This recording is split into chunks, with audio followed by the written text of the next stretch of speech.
Assalamualaikum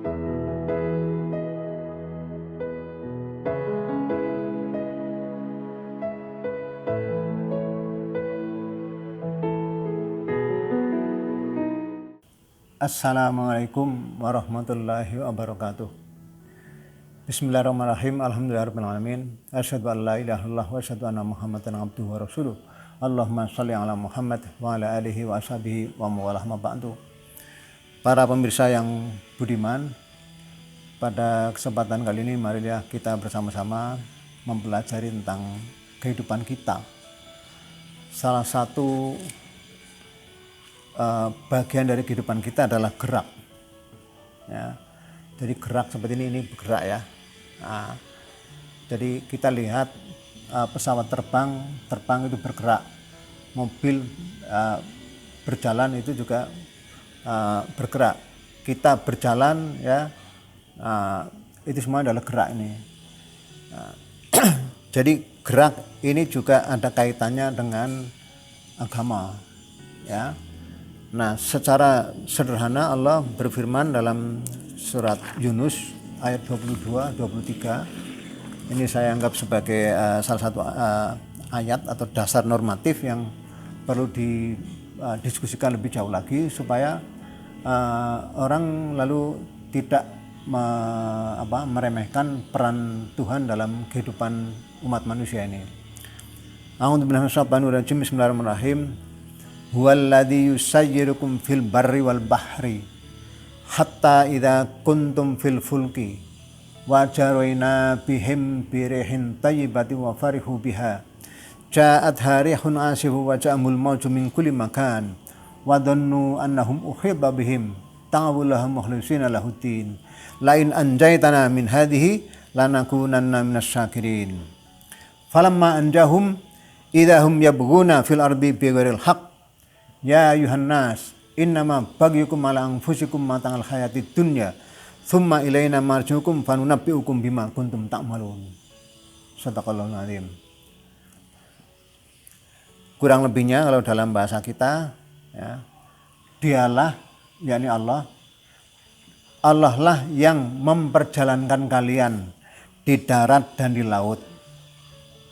Mungkin kalau zaman sekarang di udara, ya, boleh ditambah nih. Sehingga ketika kalian berada di perahu dan berjalan di perahu itu dengan angin yang baik, ya perahu zaman dahulu belum pakai mesin seperti sekarang ini, ya. Lalu mereka bahagia dengan naik perahu yang dibawa oleh angin tadi.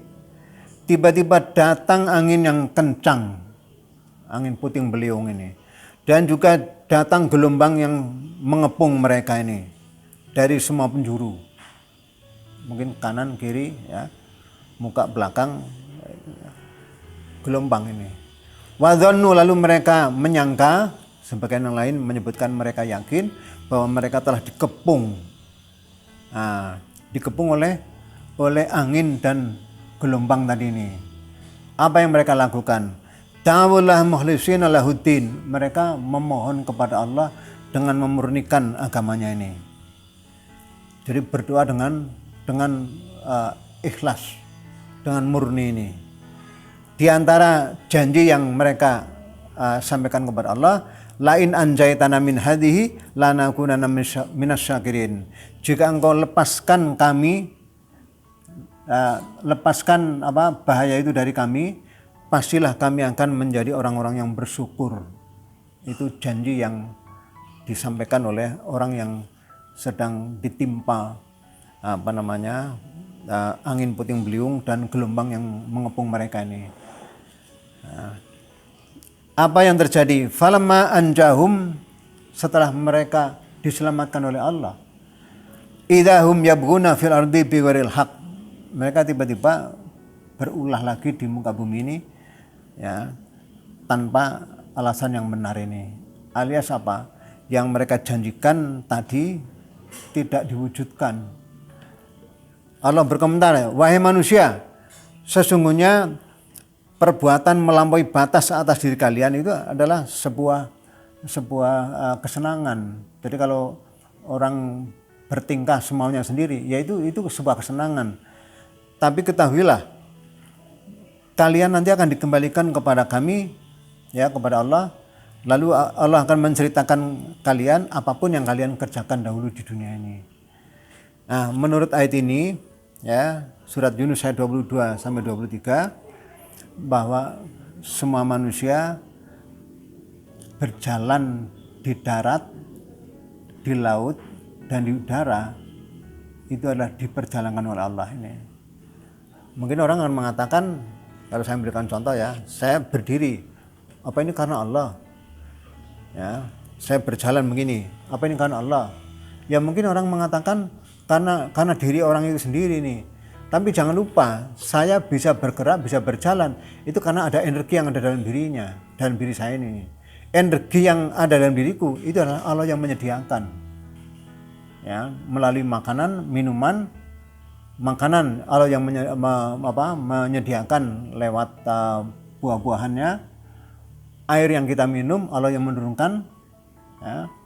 Tumbuh-tumbuhan bisa memproduk buah-buahan itu karena ada sinar matahari, ya. Di samping ada pupuk yang ada di tanah itu, ya.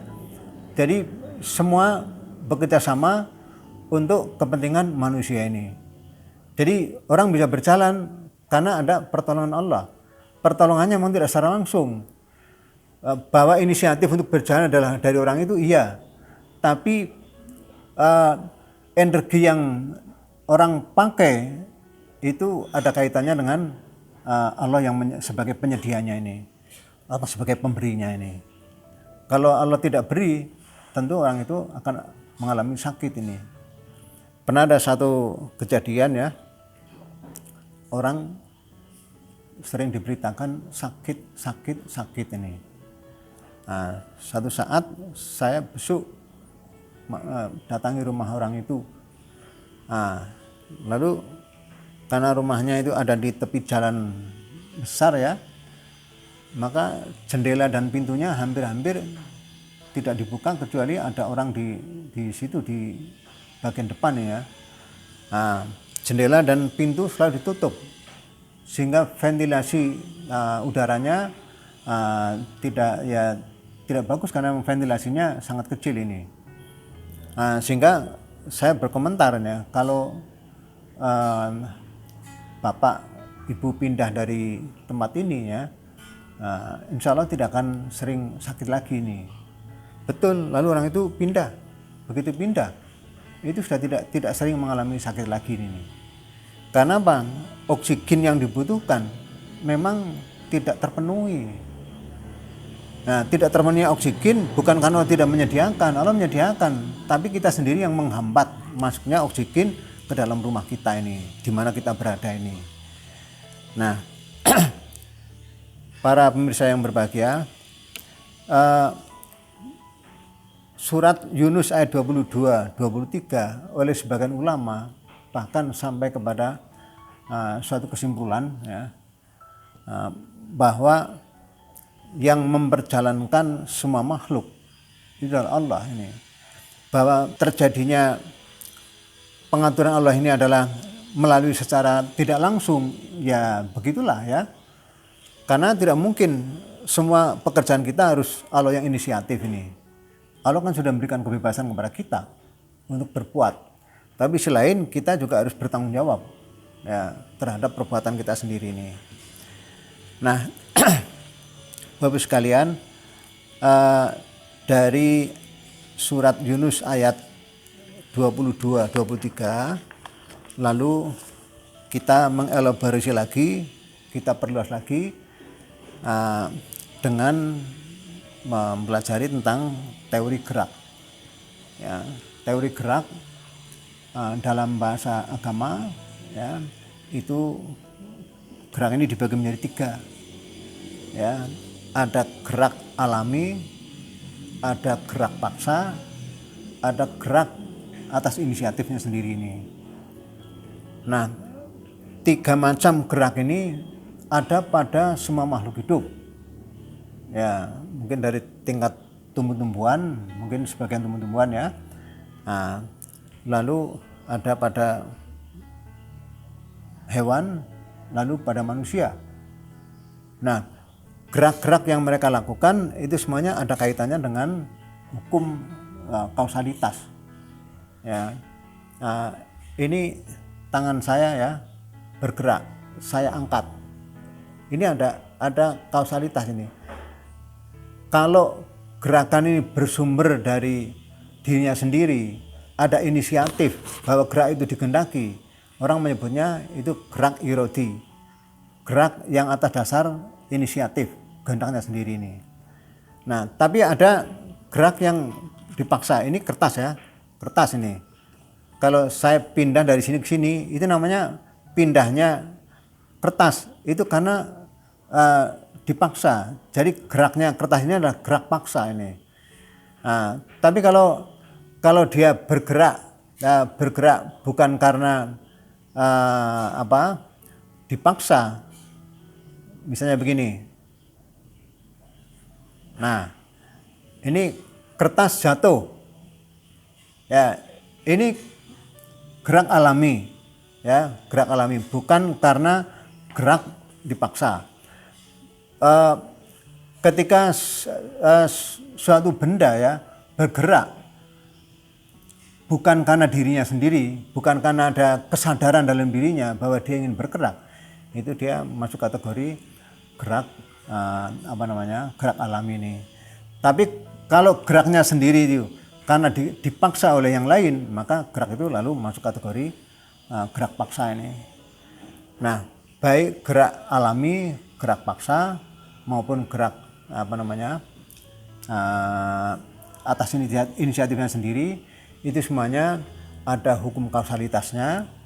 Ya, Allah berperan di situ. Allah menciptakan makhluk bernama manusia ini, itu ada sunnatullahnya, yaitu Allah menciptakan rasa. Manusia ini punya rasa butuh terhadap sesuatu yang lain. Misalnya kalau dia lapar, dia mencari makan. Kalau dia haus, dia mencari minum untuk diminumnya ini.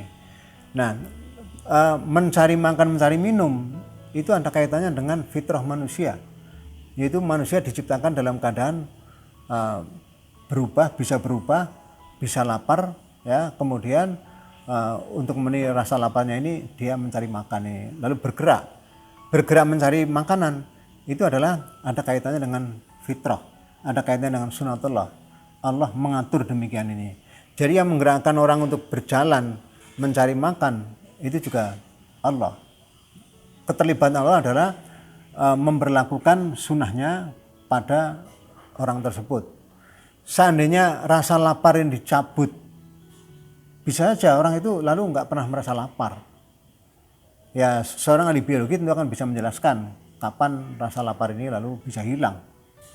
Ya, kalau rasa lapar ini bisa hilang, orang tidak ingin makan. Kalau nggak ada makanan dimasukkan, tentu tubuhnya akan mengalami semakin melemah, ya, semakin melemah, lalu bisa menjadi sakit ini. Nah, jadi kalau kita cermati gerak semua makhluk, ya, baik yang gerak inisiatif, gerak paksa atau gerak alami, itu semuanya ada kaitannya dengan Allah, yaitu sunatullah yang Allah jalankan pada semua makhluknya ini.